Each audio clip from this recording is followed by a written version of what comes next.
कुइसन खालामदों 700 बिगा गसाइगावनि जा tribal belt and block area बा हा बे लेन्डआवहाय बे 700 बिगा हायावहाय आसामनि बायजोनिफ्राय फैनाय सासे सुबुङा थांनाय सरकारनि दिनावहाय साहा बागान गायसनदों इलिगेलि उइदाउट एनि पारमिसन आरो ट्राइबेल बेल्ट एन्ड ब्लकआवहाय बिदि खालामनायनि खुनु मोन्थायानो गैखाया।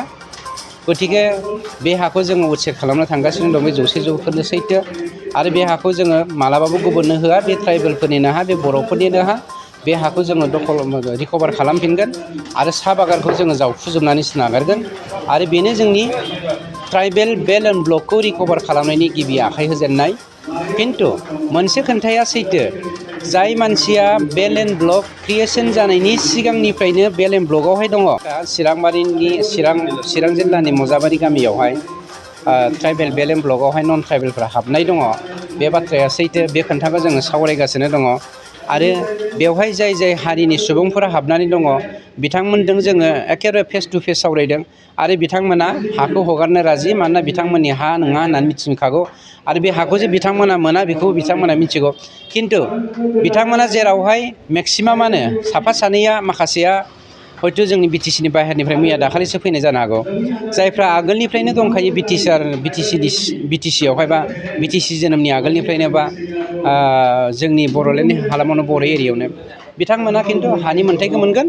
खिन्थु बेल्ट एन्ड ब्लकआवहाय जेराव बिथांमोना मोननो हाया गतिके अल्टारनेटिभ बिथांमोननो लामा होनानै बिथांमोनखौ गुबुन मोनसे जायगायाव दोननानै बे बेल्ट एन्ड ब्लकखौ जोङो रिकभार खालामनो थांगासिनो दङ।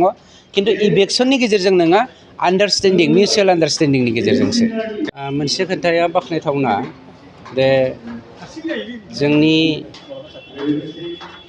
ट्राइबेल संघनि बानजायनायावहाय स्पेसियेलि आसामाव थानाय ट्राइबेलफोरनि जा हानि मोन्थाय बे हानि मोन्थायनिफ्राय ट्राइबेलफ्रा बन्सित जागासिनो दङ नामा बा जोंनि दा 1886निफ्राय लानानै थांनाय समसिम बा थांनाय साननैसोनि सिगांसिम बा दिनैनि समसिमावलागि जोङो हानि मोन्थायनि गेजेरजों बेसेबां जोङो आवगायलांनो हादों ट्राइबेलफ्रा गावनि हारि दाखांनायनि बेलायाव बेखौ लानानै दिनै जा सेमिनार खुंदों बे सेमिनारखौ आं खोब गोजोननाय मोनदों। मानोना दिनैनि दा 21st सेन्सुरिनि यां जेनेरेसन बे यां जेनेरेसना हानि मोन्थायनि सोमोन्दै मिथिनायनि गोनांथि दङ।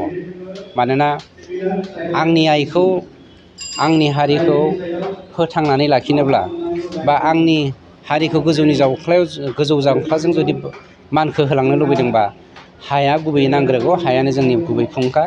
ओंखायनो हानि मोन्थायखौ जोङो साफ्रोमबो जोहोलावजोआ मोनथिनांगौनि गोनांथि दङ जायनि थाखाय बे सेमिनारखौ लानाय जादों। आंनिफ्राय आं बिटिआर सरकारनि जानानै आरो आं बेक्ति जानानैबो बे बाथ्राखौ बरायबाय। दानिया बिटिआर सरकारा स्पेसियेलि 2003 मायथाइनि 10 फेब्रुवारिनि जा एमेन्डमेन्टनि गेजेरजों जोंनो जा 6 सिडिउलखौ होनाय जादों बे 6 सिडिउलनि गेजेरजों जोंहा माखासे आयेनबो मोनखादों बा जोङो माखासे सुबिदाबो मोनखादों। खिन्थु बे सुबिदानि गेजेरजोंनो जोंहा माखासे उसुबिदाबो जादों। बेनि गेजेरजों जोङो माबोरै हारिखौ सोरखि होलांनानै जौगालांनो हागोन बेखौ मावनांगौ दायथ'आ दिनै जों सरकाराव फैदों हिसाबै जोंहाबो दङ। थांनायनि सरकारा जि मावलांदों बेफोर बिथांमोनाबो मावलांबाय मोजांबाबो गाज्रिबाबो आरो इयुनाव जाफैगोन बिथांमोनाबो मावनांगोन। बिनि अनगायैबो हारि हिसाबै बा ट्राइबेल हिसाबै बर' हिसाबै जों साफ्रोमबो मानसियानो गावबा गाव मोनसे दायथ'खौ लानांगौ दङ।